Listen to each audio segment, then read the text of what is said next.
prophets missed the most significant development of the 20th century. In 1830, Hegel was appointed rector of Berlin University, and a year later he was decorated by King Frederick William III. But the antics of the world's spirit were now beginning to worry Hegel. In 1830, another revolt occurred in Paris, and this time Hegel wasn't out in the marketplace planting a tree of liberty. When a ripple of this revolt spread to Berlin and prompted a popular uprising, Hegel became ill at the thought of mob rule. A year later he wrote an article in the Preußische Staatszeitung, Prussian State Times, criticizing the reform bill that was then passing through the British Parliament and airing his views on British democracy. In Hegel's view, the British constitution was simply a shambles, he observed, compared with the rational institutions of the Prussian state. And popular government, even the severely limited form practiced in Britain at the time, was a distinct impediment to the waltz-time dance of the world spirit, the blue dialectic. A government should not even try to express the will of the people. The people never knows what it wills. But even this was far too revolutionary for the Prussian authorities, and the second installment of Hegel's article was censored. In 1831, Berlin suffered from the cholera epidemic that was raging through Germany, and Hegel moved out of town for the summer to a house in the nearby countryside. But nothing, not even cholera, could keep him from his beloved lecture hall. In November he returned to the city and delivered his first 2 days' lectures, with a fire and energy of expression which surprised his hearers. His biographer, Rosenkranz, put this uncharacteristic eloquence down to the initial effects of cholera. On the third day Hegel succumbed to the disease, and the day after, on November 14th, 1831, he died peacefully in his sleep, unaware even that his life was in danger. He was buried, as he had wished, beside Fichte. His tomb, which can be seen in Dorotheenstadt Cemetery, just north of the city centre, is now regarded as a national shrine. As soon as Hegel's sister Christiane heard of his death, she began writing a memoir describing their childhood together. This she sent to Hegel's widow, and some time afterward drowned herself by walking into a river. 5 years later, Karl Marx arrived as a student in Berlin and was introduced to the work of Hegel. After absorbing the main thesis of Hegel's ideas and then reacting against them, he synthesized his philosophy of dialectical materialism, not at all what Hegel had had in mind for the world's spirit. Afterward. Hegel wished to be taken very seriously, and his wish came true. All over Europe, the philosophical antidote of Hegelianism spread, rendering entire university philosophy departments immune from philosophical thinking. Hegelianism, with its enshrinement of the status quo, was just what was needed in Wilhelmine Germany and Victorian Britain. Such a glorious obfuscatory paean to the bourgeois state would surely have had to be invented, if Hegel hadn't taken the immense trouble of creating it. Hegel's philosophy fulfilled all the requirements of the age: discipline and order, a belief in hard work for its own sake, the improving nature of suffering, faith in a rigid system whose metaphysical foundations remained beyond all comprehension.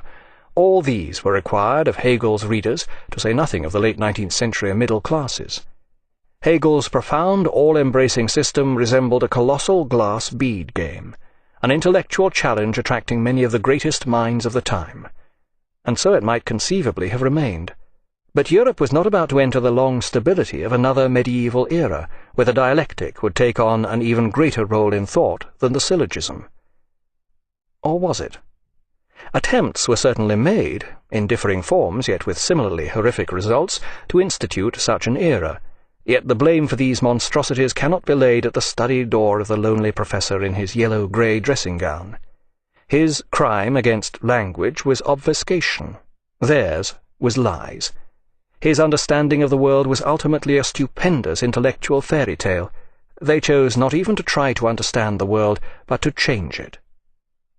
Hegelianism has been seen as an immensely elaborated Platonism. Plato believed in the ultimate reality of abstract ideas rather than the messy world of particulars which we appear to inhabit. The world we see around us is only real insofar as it partakes of these transcendent ideas. For example, a red ball partakes of the abstract ideas of redness, roundness, elasticity, and so forth. But in Hegelianism, this simple melody of Platonic ideas was transformed into an interminable Wagnerian opera cycle of bombast. Ironically, all this may not have been a complete waste of time. Such grandiose metaphysical systems may have unwittingly served a historical purpose. The intricate techniques of the alchemists were similarly infused with metaphysics and intellectual whimsy, but they are now seen to have kept alive and developed the ideas that were to become chemistry. A similar process may well have been at work in 19th-century philosophy, with its vast metaphysical systems keeping alive and developing humanity's most ambitious intellectual project, a total systematic explanation of the world. The intellectual alchemy necessary for such a project continued to develop while modern science was in its infancy and incapable of such ambitions. But eventually plausibility prevailed, and now, instead of the dialectical method metamorphosing base arguments into gold, we have come to place our faith in the rickety and explosive apparatus of science. Hegelianism's hubris was its claim to scientific rigor. As we have seen, the dialectical method was neither logical nor scientific, but even worse was Hegelianism's belief in an absolute based on the structure of science. The notion that this absolute was the only ultimate reality led to a dangerous downgrading of the real world and those who inhabit it. The individual became something that didn't really exist, but was only part of a process that transcended him. The plagues of the 20th century were political, and belief in this suicidal notion was to be their bacillus. From Hegel's writings. All the rational is real, and all the real is rational. The Philosophy of Right. Preface.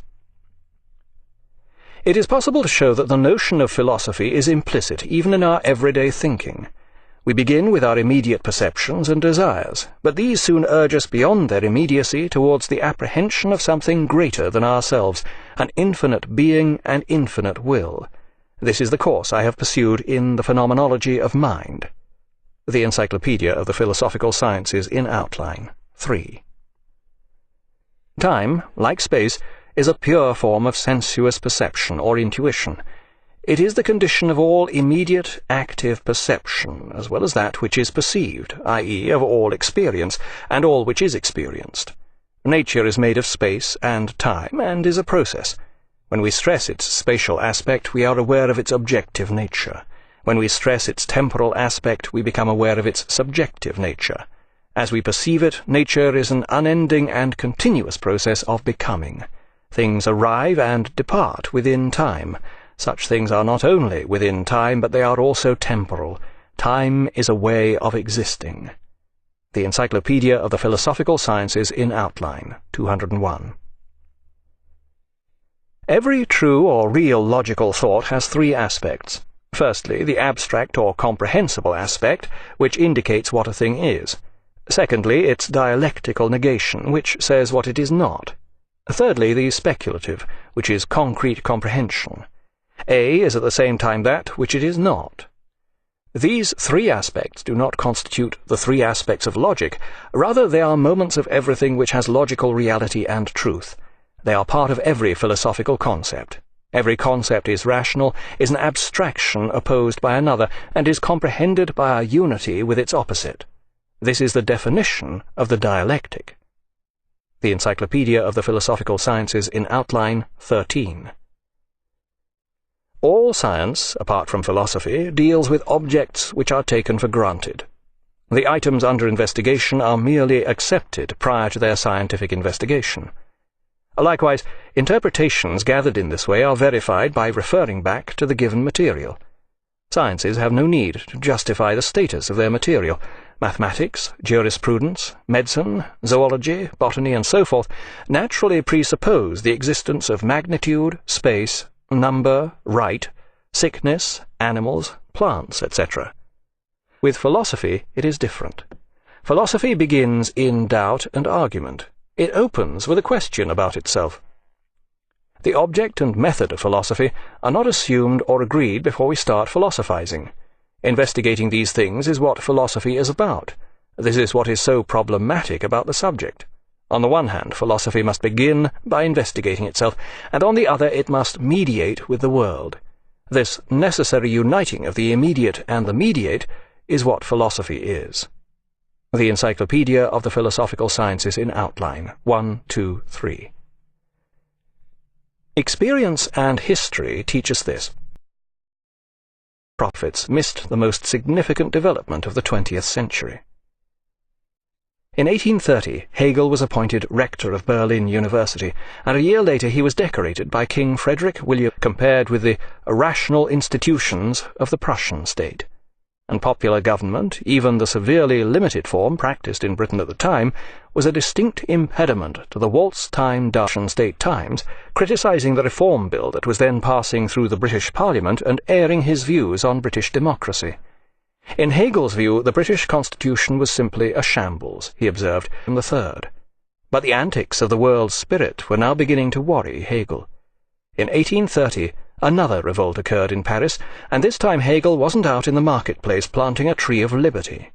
When a ripple of this revolt spread to Berlin and prompted a popular uprising, Hegel became ill at the thought of mob rule. A year later he wrote an article in the Preußische Staatszeitung,